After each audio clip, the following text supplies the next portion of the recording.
ഓം നമഃശിവായ.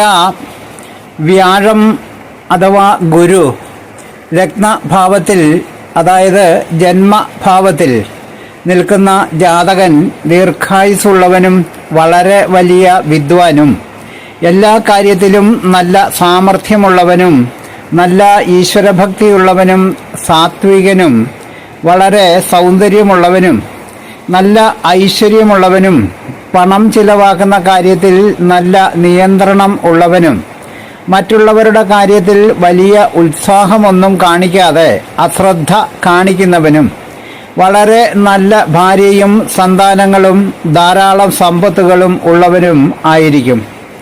ലഗ്നം വ്യാഴത്തിൻ്റെ ബന്ധുക്ഷേത്രങ്ങളായ ചിങ്ങം, കർക്കിടകം, മേടം, വൃശ്ചികം എന്നീ രാശികളിൽ ഒന്നായിരിക്കുകയും അവിടെ വ്യാഴം സ്ഥിതി ചെയ്യുകയും ചെയ്താൽ ജാതകൻ നല്ല ആരോഗ്യമുള്ളവനും വളരെ വലിയ സൗന്ദര്യത്തിന് ഉടമയും വലിയ കീർത്തിയുള്ളവനും യോഗശാലിയും അതിശ്രേഷ്ഠയായ ഭാര്യ ഉണ്ടാകുവാൻ യോഗമുള്ളവനും ആയിരിക്കും.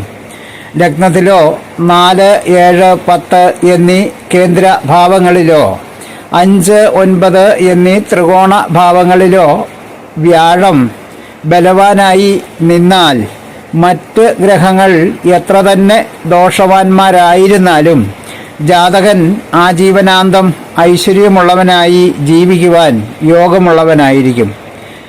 ജന്മഭാവത്തിൽ നിൽക്കുന്ന വ്യാഴത്തിൻ്റെ സവിശേഷതകൾ പറഞ്ഞ വീഡിയോ ശ്രദ്ധിച്ച ഏവർക്കും നന്ദി, നമസ്കാരം.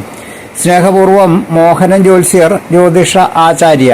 ഓം നമഃശിവായ.